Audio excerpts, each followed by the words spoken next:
Exemplo 4. Mostre que 1 é o supremo do conjunto dos números da forma n sobre n mais 1 com n natural. Esse conjunto eu estou chamando de x e explicitamente ele é esse conjunto aqui. 1 sobre 2, 2 sobre 3, 3 sobre 4, 4 sobre 5, 5 sobre 6, 6 sobre 7 e assim sucessivamente. N sobre n mais 1 com n natural. Vamos provar que 1 é o supremo desse conjunto. O 1 tem que ser cota superior do conjunto e também tem que ser a menor cota superior do conjunto. Vamos ver que 1 é cota superior do conjunto x então. Para todo n natural, tem-se que n é menor ou igual que n mais 1. Tá? Na verdade, vale aqui a desigualdade estrita. N é menor que n mais 1. Dividindo por n mais 1 dos dois lados, mantém-se a desigualdade. E isso equivale, essa desigualdade equivale, olha aqui, para todo n natural. Eu concluo então que 1 é maior ou igual que todo elemento do conjunto x. Todo elemento do conjunto x é da forma n sobre n mais 1. E todos eles são menores ou iguais que 1. Ou seja, 1 é cota superior do conjunto x. E assim eu vejo que 1 cumpre a primeira condição para ser o supremo de x. O que mais que precisa acontecer para que 1 seja o supremo de x? Além de ser cota superior, 1 precisa ser a menor delas, a menor cota superior. Dizer que 1 é a menor cota superior de x é dizer que nenhum número menor do que 1 é cota superior de x. Vamos provar isso. Eu vou pegar um número qualquer menor do que 1. Um número da forma 1 menos epsilon, onde epsilon é qualquer número positivo. Perceba que, como epsilon é maior do que 0, 1 menos epsilon é menor do que 1. Eu vou provar que 1 menos epsilon não é cota superior de x. Aqui eu vou escrever, para ficar bem claro, isso que eu estou falando. Vamos imaginar aqui a reta, aqui o número 1, e eu tomei aqui um número qualquer menor do que 1. 1 menos epsilon. Vou pegar aqui bem próximo, 1 menos epsilon, em verde. O que significa dizer que 1 menos epsilon é cota superior de x? Você deve estar se perguntando, por que eu quero saber o que quer dizer isso? É porque eu quero provar que 1 menos epsilon não é cota superior de x. Então eu vou entender primeiro o que significa dizer que é cota superior de x. Dizer que 1 menos epsilon é cota superior de x é dizer que 1 menos epsilon é maior ou igual que todo elemento do conjunto x. Ou seja, 1 menos epsilon é maior ou igual que n sobre n mais 1 para todo n natural. Mas eu quero provar que 1 menos epsilon não é cota superior de x. Ou seja, eu quero provar que essa linha que eu escrevi aqui não é verdadeira. Isso aqui não é verdade. O que significa dizer que isso aqui não é verdade? A negação dessa afirmação aqui é o que? Existe um número natural tal que essa desigualdade aqui não ocorre para esse natural. Ou seja, 1 menos epsilon é menor que n sobre n mais 1. Eu quero provar que existe um número n natural tal que n sobre n mais 1 é maior que 1 menos epsilon. Com certeza esse número vai estar à esquerda do 1, porque o 1 é cota superior do conjunto x. Então ele vai estar entre 1 menos epsilon e o 1. Vamos ver a demonstração disso. O que eu quero? Eu quero mostrar que existe um n natural, tal que essa desigualdade aqui ocorra. Vou fazer um rascunho. Lembrem que o C e somente C significa equivalência. Então quando eu escrevo assim, vamos lembrar um pouquinho da lógica matemática. Quando eu escrevo isso aqui, P, C e somente C, Q. Isso aqui significa que o valor lógico de P e o valor lógico de Q coincidem. Ou seja, em outras palavras, que se P é verdade, Q também é. E se P é falso, Q também é falso. Eu quero provar que isso aqui é verdade para algum n natural. Isso aqui vai ser o meu P. Isso aqui acontece C somente C, multiplicando por n mais 1 dos dois lados da desigualdade, isso aqui ocorre. Não altera a desigualdade porque n mais 1 é positivo. Fazendo aqui a distributiva, vai ficar n mais 1 vezes 1, que é n mais 1, menos epsilon vezes n mais 1. Menor que n repete. E aí ficou menos epsilon vezes n, menos epsilon vezes 1, repetiu menor que n. Esse n cancela com esse n. E aí você obteve essa linha aqui, ó, 1 menos epsilon, menor que epsilon n. E por fim, então, agora, dividindo por epsilon, se obtém n maior que 1 menos epsilon sobre epsilon. Essa afirmação aqui é uma afirmação que eu posso chamar de Q. Eu quero verificar se P é verdadeiro. Eu descobri que P é equivalente a Q. Perguntar-se se P é verdadeiro é perguntar-se se Q é verdadeiro, porque elas são afirmações equivalentes. É isso que foi demonstrado aqui com esse C e somente C. Agora, será que essa afirmação aqui é verdadeira? Será que existe um n natural que é maior que 1 menos epsilon sobre epsilon? A propriedade arquimediana garante que existe esse n, mas essa afirmação é logicamente equivalente a essa.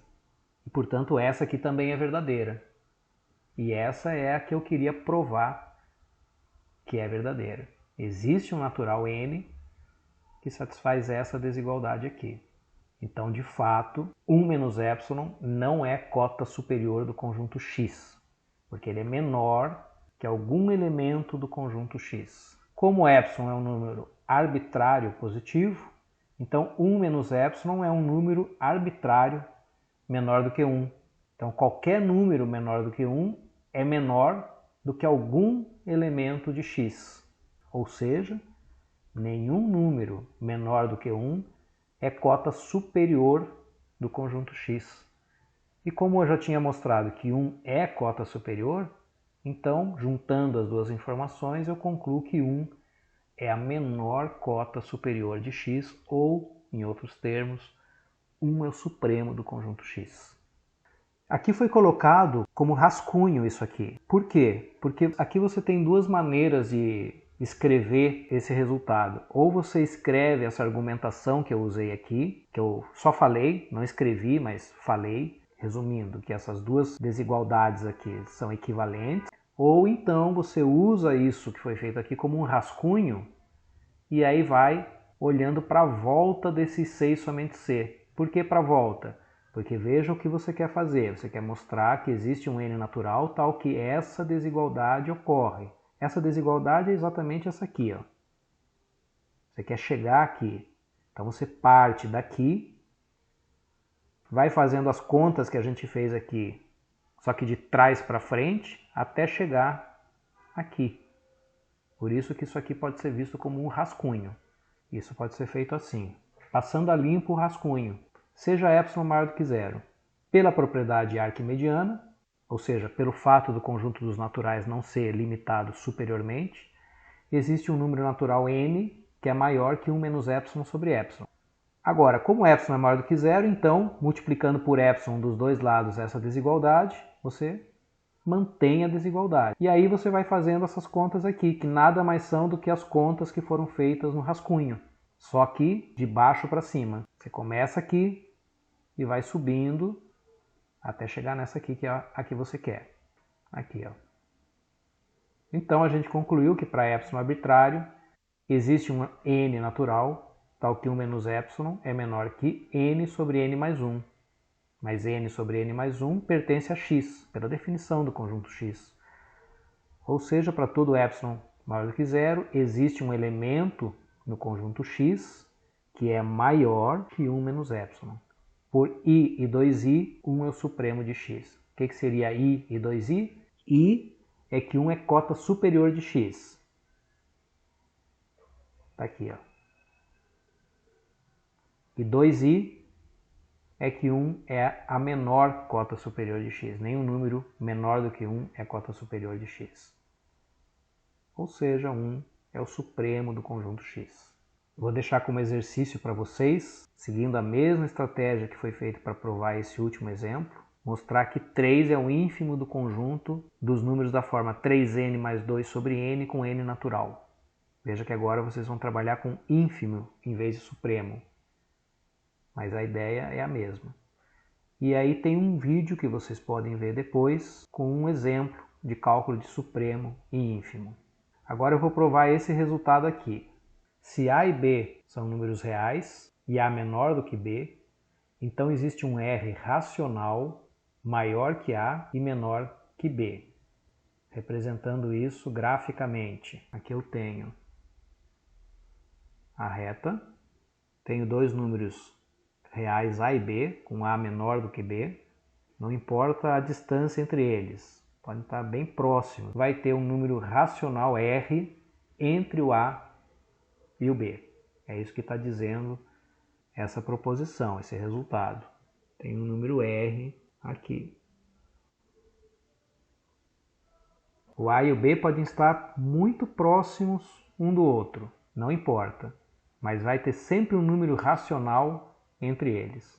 Então olha só que interessante.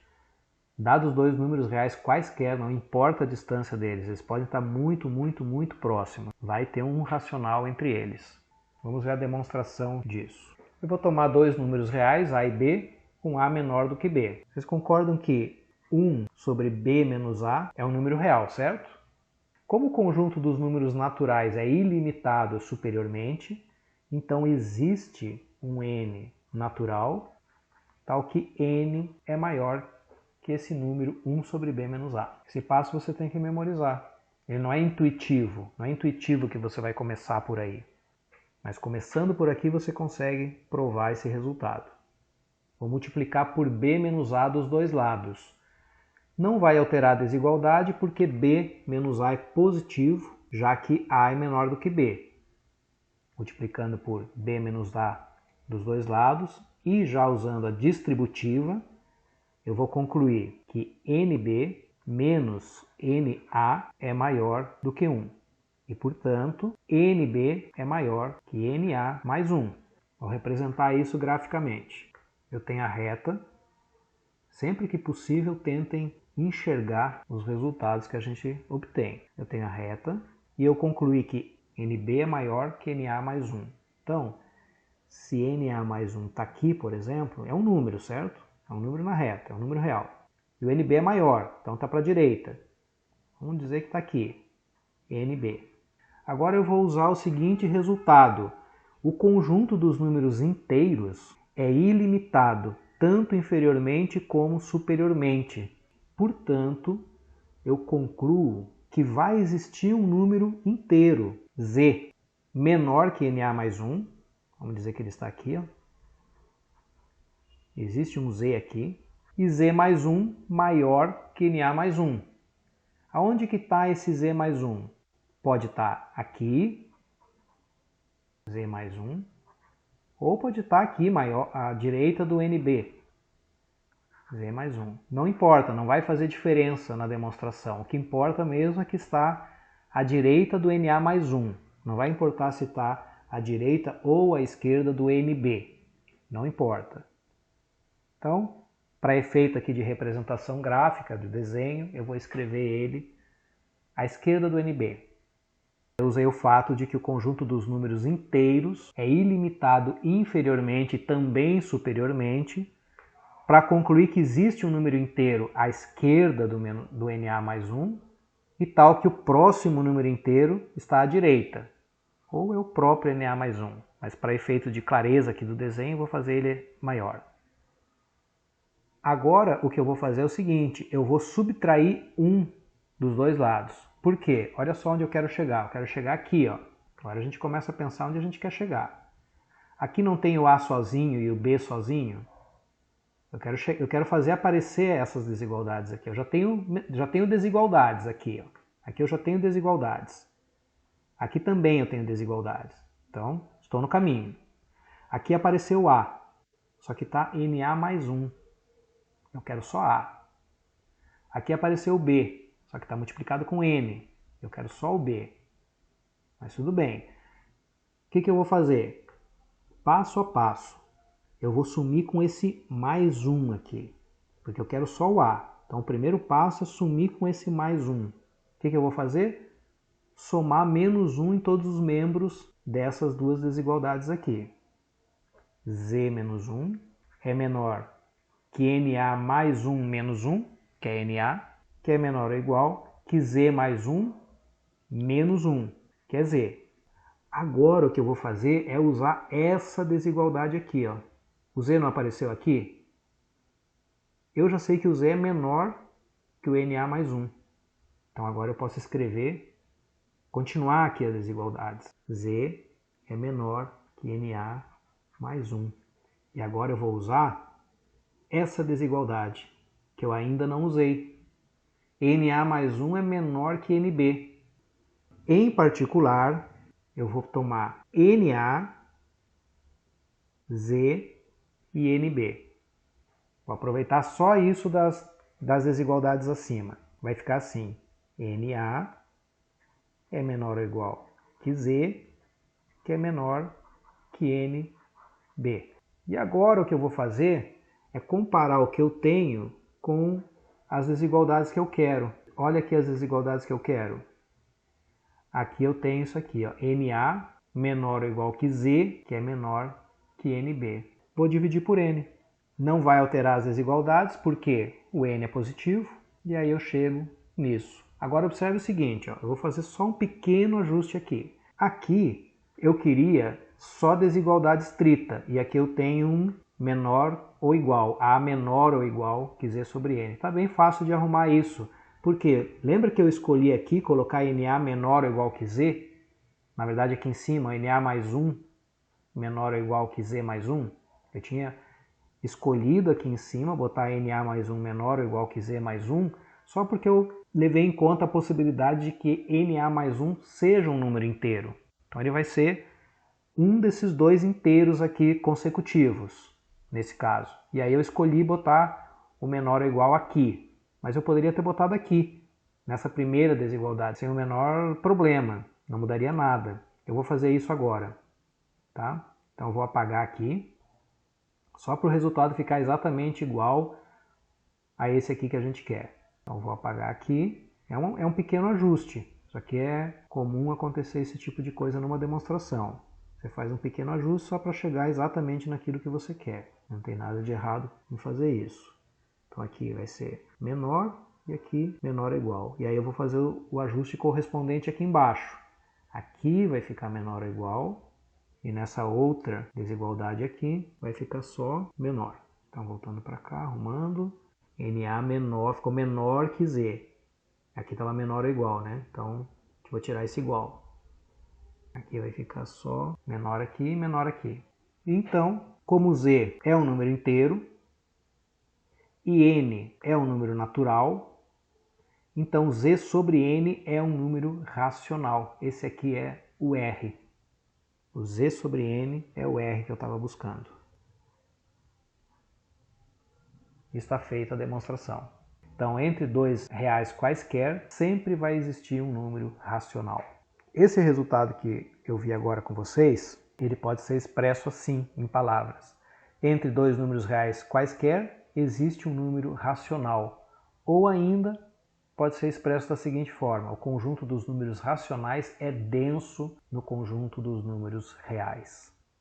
Vamos provar esse resultado agora. Se A ao quadrado é par, então A é par. Vamos lembrar da contrapositiva, a da lógica matemática. Se P, então Q, é logicamente equivalente a se não Q, então não P. Essa segunda afirmação é a contrapositiva da primeira. E vice-versa. A primeira também pode ser vista como a contrapositiva da segunda. O que é importante aqui você entender? Que essas duas implicações, elas têm o mesmo valor lógico. Quando uma delas é verdadeira, a outra também vai ser. Quando uma é falsa, a outra também vai ser. Então, sempre que você for provar algo dessa forma, você pode provar dessa forma.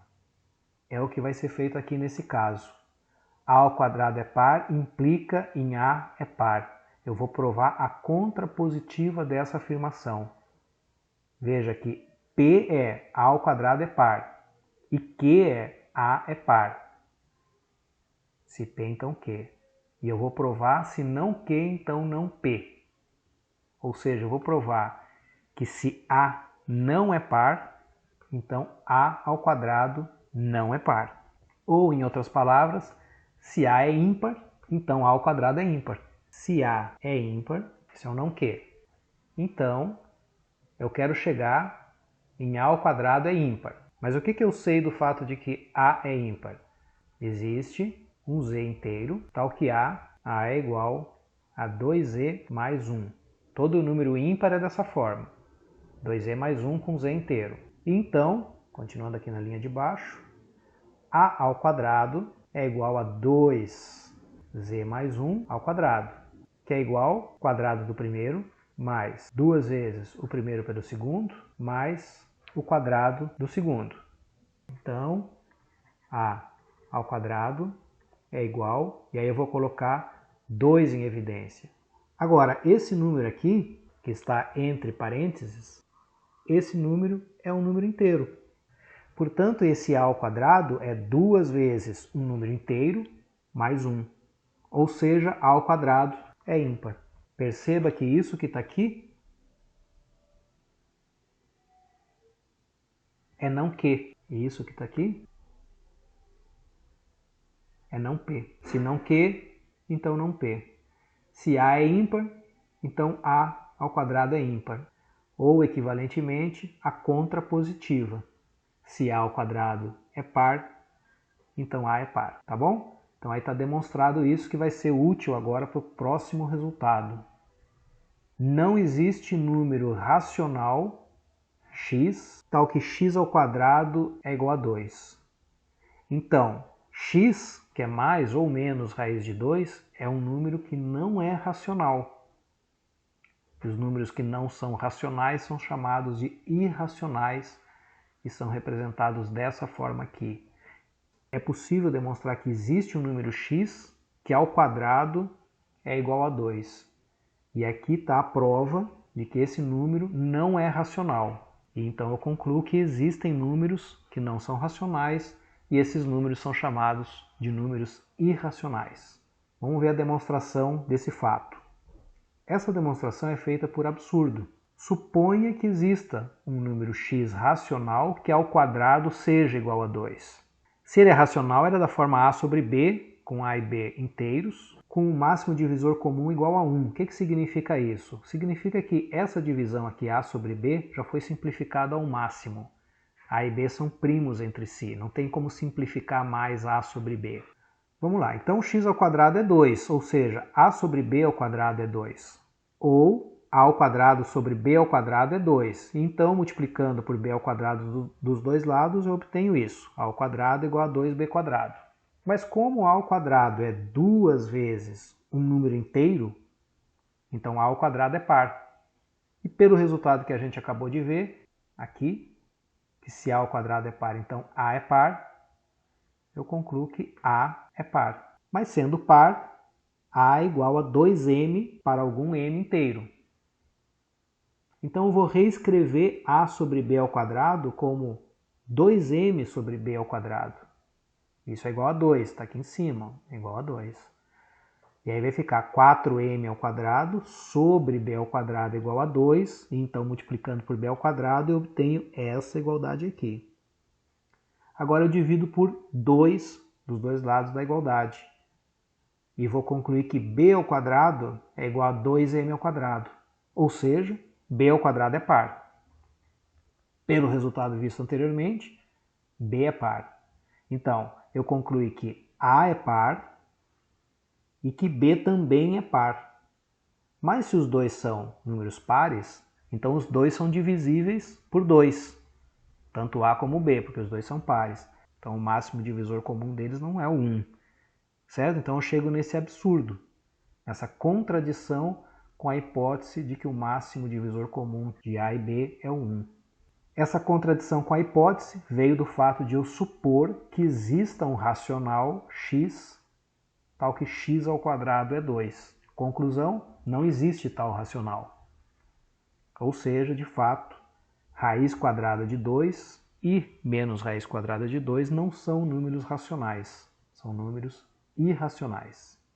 Agora vamos ver esse outro resultado. Para todos x e y reais existe um número irracional maior que x e menor que y. Nós vimos anteriormente que entre dois reais quaisquer existe um racional. Esse corolário 3 está dizendo que entre dois reais quaisquer também existe um irracional. Ou seja, o conjunto dos números irracionais é denso no conjunto dos reais. Vamos ver a demonstração.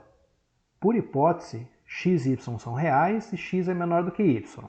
Eu já sei que raiz quadrada de 2 é um número irracional e, além disso, raiz quadrada de 2 é um número positivo. Então, eu posso vir nessa desigualdade aqui, pelo fato de raiz de 2 ser positivo, e multiplicar por raiz de 2 dos dois lados e não vai alterar a desigualdade. Vou obter isso aqui.